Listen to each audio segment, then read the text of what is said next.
Bom dia, boa tarde, boa noite. A hora que você quiser começar a estudar é a hora certa. O meu nome é Cindy, eu sou patologista e eu vim conversar com vocês sobre algumas questões de provas de especialização que vocês provavelmente vão acompanhar ao longo da sua carreira médica e das tentativas que vocês vão vir a fazer para uma residência médica, tá? Eu comecei com algumas do ABC Paulista, de 2021. Talvez seja algo que nem todo mundo procura, talvez seja um ano não tão antigo. Vamos subir um pouquinho o nível? Vamos de USP? Vamos brincar assim? USP 2024, bora lá. Questão, texto para a questão número 25. Eles adoram fazer isso, um texto e coloca várias questões juntas. Homem, 68 anos de idade, no ambulatório, com queixa 5 anos, 5 aninhos, de tosse com expectoração clara. Então ele tem uma tosse crônica, beleza? Há 2 anos, ele tem uma dispneia progressiva, tá faltando ar. Atualmente, para esforços como andar dentro da própria casa. Andar no plano significa, médios a pequenos esforços, tá, dentro da própria casa já entra nos pequenos esforços. Apresenta edema progressivo de membros inferiores. É hipertenso e tabagista.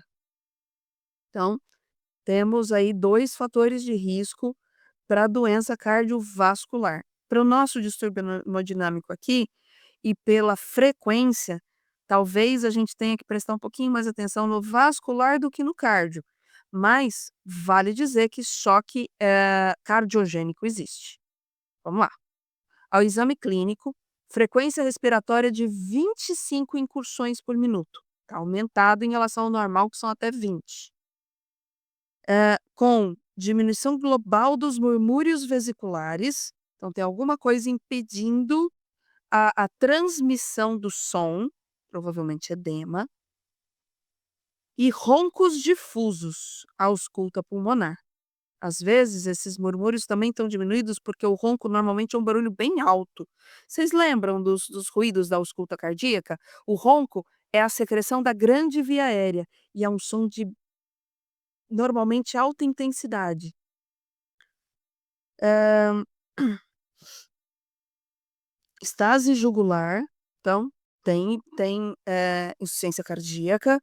Hepatomegalia a 3 centímetros do rebordo, então provavelmente ele está tendo sinais de, bloqueio de efluxo venoso, não está chegando sangue no coração e está acumulando nos outros órgãos, aumentando eles de tamanho. E edema depressível, 3 cruzes em 4 de membros inferiores. Restante do exame clínico, sem alterações, como se precisasse de mais alteração, né, gente? Gasometria arterial. Ai, professora, eu não entendo nada desse negócio. Calma, vem comigo. pH 7,36. pH normal é qual? 7,35 a 7,45, ou seja, ele está no limite inferior da normalidade. Será que nós estamos precisando lançar mão de algum mecanismo para fazer esse ele entrar no limite da normalidade, ou será que ele estaria numa acidose se eu não estivesse compensando? PCO2 de 47, alta, tá, gente? Máximo é considerado ali em torno de 40, com alguma benefício aos 45 e por aí. HCO3 de 27, ou seja, o organismo está compensando de modo metabólico. Qual das estratégias a seguir apresenta maior impacto na mortalidade a longo prazo para este paciente? Gente, como eu contei para vocês, a resposta para isso não tem muito a ver com distúrbio hemodinâmico, não. Mas vocês entendem que ajuda muito se eu mostrar para vocês que é o edema que está fazendo esse pulmão ter dificuldade, dificultar a troca gasosa, e isso sim é um distúrbio hemodinâmico? Não parece ser a coisa mais estranha do mundo, né.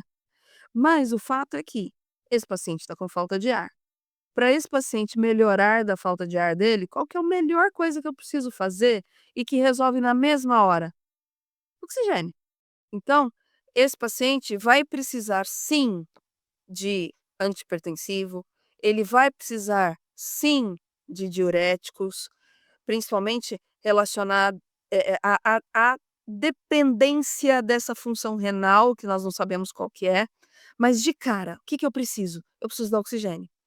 Então, entre as alternativas, eu tenho aqui enalapril, que é um antihipertensivo, eu tenho oxigênio, eu tenho furosemida, que é um diurético bastante usado em situações de insuficiência cardíaca, e espironolactona, que é um diurético, mas é um diurético leite, sabe, assim, as meninas aí que têm algum acúmulo de líquido, às vezes, quando elas precisam tomar um anticoncepcional oral, já foi muito usado os anticoncepcionais com espironolactona para diminuir a imbibição, o acúmulo de líquido próximo à época da menstruação, tá.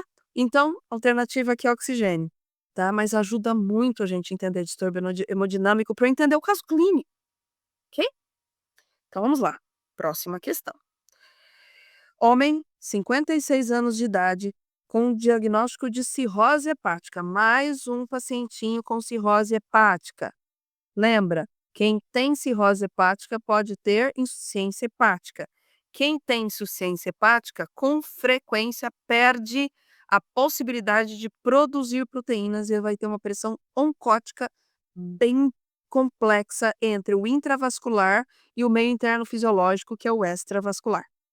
Deu para entender? Vamos lá. É, ambulatório com queixa há 1 mês de aumento progressivo do volume abdominal. Nega perda ponderal, febre, dispneia ou qualquer outro sintoma, só aumento da barriga. Nega o uso de medicações e refere estar abstêmio há 3 meses. Tô sem álcool há 3 meses, doutor. Ao exame físico, bom estado geral, alerta e orientado no tempo e no espaço.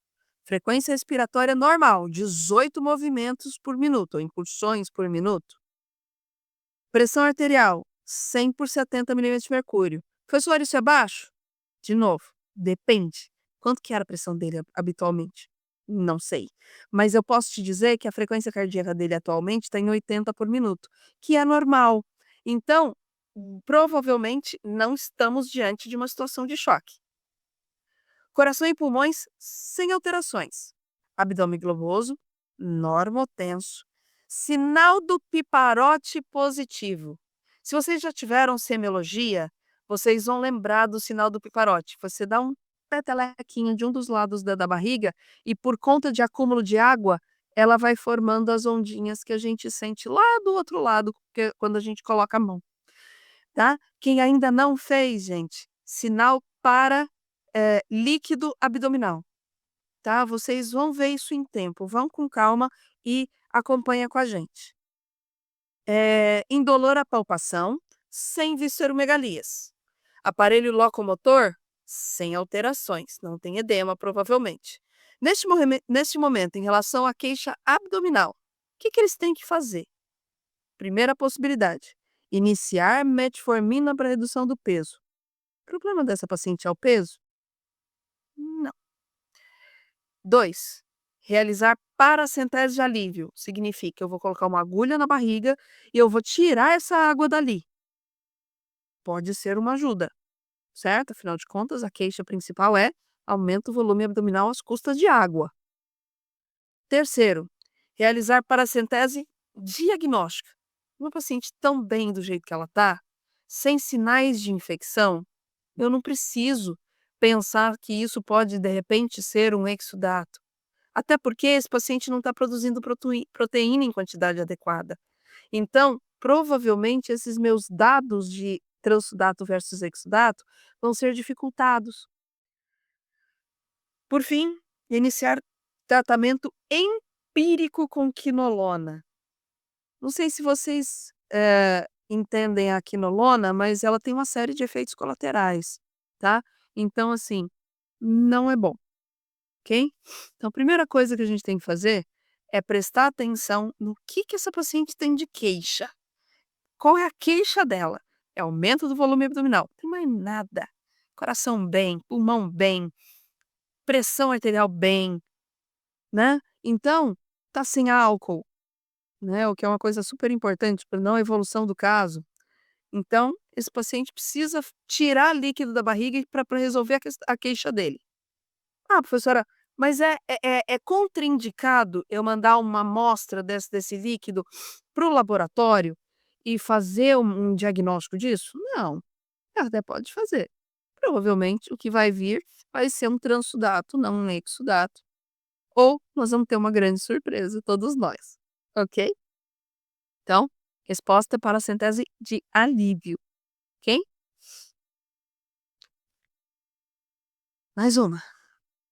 Menina, 3 anos. Gente, eu procuro muito a questão de pediatria quando eu falo em distúrbio hemodinâmico, porque como criança normalmente tem um organismo que tem uma porcentagem até maior de água em relação ao adulto, as alterações são muito rápidas, então nós temos que tomar um pouco de cuidado. Mas como é voltado para público pediátrico, vale a pena a gente não considerar como regra para tudo, tá. Mas vamos entender os processos. Previamente ela estava rígida, apresentando um edema de face há 3 dias, com piora progressiva, associada a mal-estar, dor abdominal e inapetência. Então, corpinho ruim, sem vontade de comer e com edema de face. Edema de face, gente, com frequência a gente tem que considerar a possibilidade de alteração renal. Por quê, professora? Porque é o clássico das provas, tá, gente? Poderia ser outra coisa? Poderia, tá? Pode ser uma lesão de partes moles da região do rosto? Pode. Pode ser uma infecção, pode ser uma celulite, pode ser uma conjuntivite que foi aumentando, pode ser um monte de coisa. Mas em termos de prova, normalmente é isso que eles querem dizer. Mas vamos lá. Ó, exame físico, regular e estado geral, então ela não tá bem não. Ela tá corada, mas ela tá desidratada, uma cruz em 4, afebril, taquipneica leve, com edema periorbitário, lembra? Periorbitário, rim. 2 cruzes em 4, então a quantidade considerável, né, 4 é o máximo que uma pessoa pode ter de edema. E pressão arterial de 80/40, a pressão dela pode estar não lá muito bem, mas lembrem-se que em público pediátrico, muitas vezes nós temos que alterar o manguito do aparelhinho de pressão, e nem todo serviço tem isso. Então, vamos pensar no que está acontecendo aqui. Ausculta pulmonar e cardíaca normal. Abdômen globoso, flácido, com fígado palpável a 2 centímetros do rebordo costal direito. Fígado a 2 centímetros em criança é normal, pode acontecer. Ascite, uma cruz em 4. Restante do exame normal. Foi feita ainda uma análise de sedimento urinário, que é a urina 1 ou o EAS, que a gente chama aqui. Revelando um pH de 5,5, um pouquinho abaixo do que é considerado normal, densidade de 1,02, glicose ausente, proteínas 2 cruzes em 4. Então, vamos levantar a anteninha aqui. Eritrócitos de 10.000 por milímetro cúbico, leucócitos a 15.000, cilindros 1 cruz em 4, nitrito negativo. Então ela não tem uma quantidade importante de neutrófilos, mas tem hemácias. Ela tem uma hematúria com proteinúria, mas não tem hipertensão arterial sistêmica. Tem uma proteína de 2 cruzes que não foi quantificada. Então, uma das coisas que a gente tem que pensar nesses quadros: edema, proteinúria. Ela não tem glicosúria, eu não tenho dados sobre lipidúria, e eu não quantifiquei essa proteinúria. Então, uma das coisas super importantes que a gente tem que pensar em alteração relacionada ao rim. com edema e esses correlativos são aquelas síndromes. Lembra? Síndrome nefrítica com hipertensão arterial sistêmica, hematúria e edema. Ela não tem hipertensão arterial. E a síndrome nefrótica, que são edema, que é quantificado 3,5 gramas por 24 horas, hipovolemia, lipidúria, edema e hipertrigliceridemia, hipercolesterolemia. Então, o mais próximo que a gente tem dentre esses correlatos, apesar de nós não termos todas as informações, USP, o mais próximo que a gente chega é da síndrome nefrótica, uma vez que eu tenho um dado negativo, que é a pressão arterial dela, que fala contra a síndrome nefrítica. Ok? Então vamos lá. Possibilidades. Primeira, insuficiência cardíaca congestiva. Não tenho correlatos para insuficiência cardíaca congestiva. Não tenho alteração de ausculta, não tenho estase jugular, não tenho cansaço aos esforços. Insuficiência hepática aguda. Também não. Não tenho sinais de hipoalbuminemia, não tenho sinais. Eu estou perdendo proteína, por sinal, tá? Então não tem sinal de alteração hepática. Glomerulonefrite difusa aguda. Não tenho dismorfismo eritrocitário aqui para saber. Pode até ser, mas não tenho dados para isso. Quarta possibilidade, síndrome nefrótica. Eu acho que vai ser a mais próxima, gente. Por fim, infecção do trato urinário. Não tem neutrofilia, não tem piúria, neutrófilos na urina, tá? E o nitrito também é negativo. Ok? Então, o nosso menos pior das alternativas é a síndrome nefrótica. Mas cuidado, realmente essa é uma questão que pode te confundir. Próxima. De novo, pediatria. Lactente, 1 ano.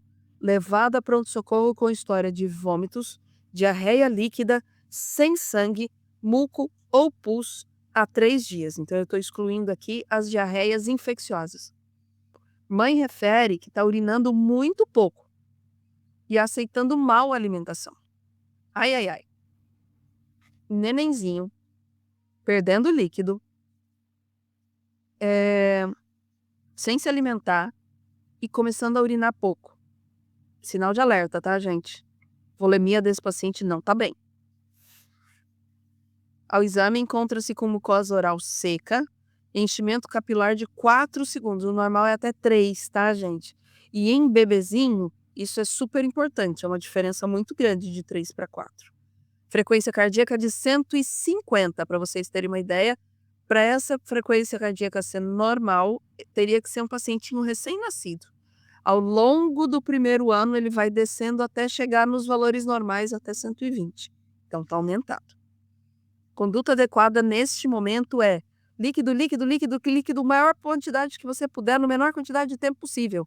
De preferência aberto, num vaso o mais calibroso que você conseguir, que no caso, como é bebezinha, normalmente é difícil de conseguir. Mas eles colocam aqui, ó, prescrever expansão com Ringer lactato. Não, Ringer lactato tem um monte de coisa que a gente não precisa nesse primeiro momento. A gente precisa dar líquido para esse paciente, eletrólitos para esse paciente. Segundo, hidratação intravenosa com soro fisiológico 50 ml por quilo. Soro fisiológico é o adequado. 50 ml por quilo, professor, eu não sei. Vamos esperar? Iniciar terapias de reidratação oral na sala de observação com soro de reidratação.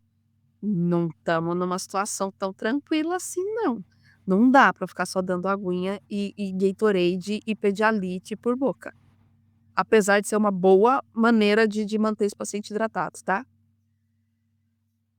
Em situações não emergenciais.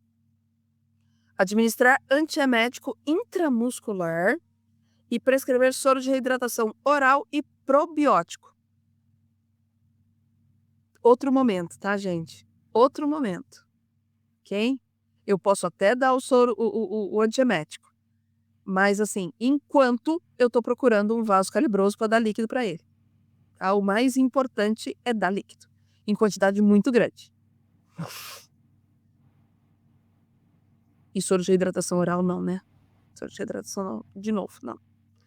Prescrever soro de reidratação oral intercalado com outros líquidos, orientar retorno se necessário. De novo, não estamos tão do bem assim. Não pode ser só tão do bem assim. Tá? Daqui a pouco esse paciente choca por choque hipovolêmico, porque está vomitando e com diarreia. Não dá, tá? Então a alternativa é hidratação intravenosa, soro fisiológico 50 ml por quilo.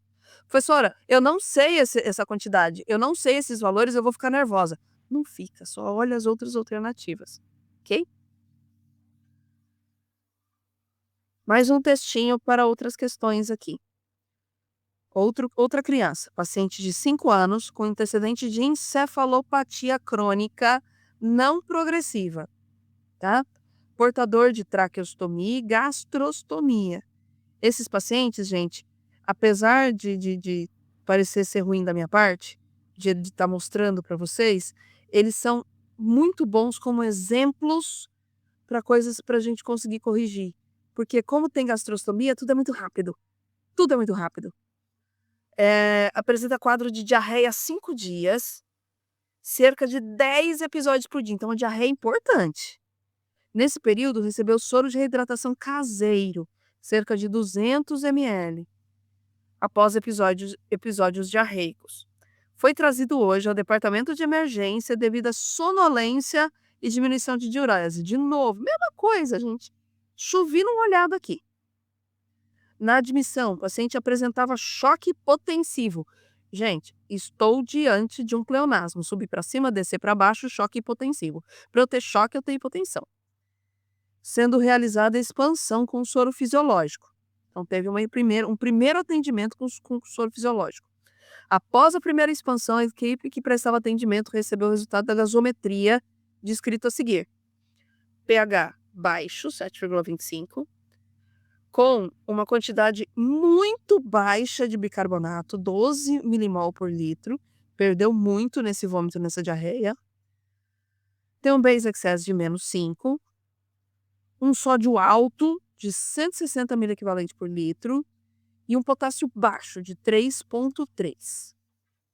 Ai, professor, eu não sei repor nada disso, porque não sei o que, eu preciso saber, eu preciso conseguir fazer 1000 contas. Não, porque neste primeiro momento eu estou em situação de choque hipotensivo, né? Na verdade é um choque hipovolêmico, né? Por perda de líquido, mas não adianta eu ficar fazendo essas contas agora. Agora eu tenho que recuperar a volemia desse paciente. Então vamos lá.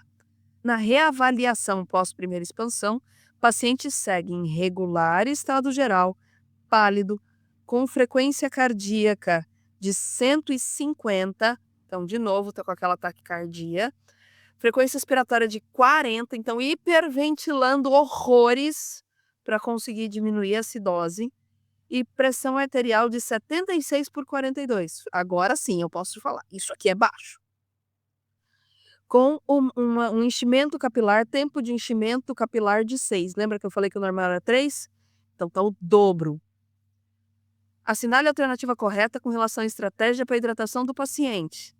Iniciar soro de reidratação oral por gastrostomia. Esse paciente precisa de volemia, ele precisa de líquido no sangue, direto. Prosseguir expansão endovenosa com fluido isotônico. Beleza, essa é uma possibilidade. Prosseguir expansão endovenosa com soro glicosado a 5%. Isso é uma coisa que deixa a gente na dúvida. E eu tenho certeza que você também está. Cuidado, porque esse paciente não está perdendo só água, não está perdendo só líquido. Ele precisa de eletrólitos. Ai, professora, mas esse paciente está com esse sódio gigantesco. Ele está super concentrado, esse sangue. Então, depois que eu diluir, eu vou ter que fazer uma nova medição para eu tentar entender realmente o que eu tenho que corrigir, tá? Eu tenho que dar bicarbonato para ele, mas isso é depois. Isso eu tenho que fazer depois.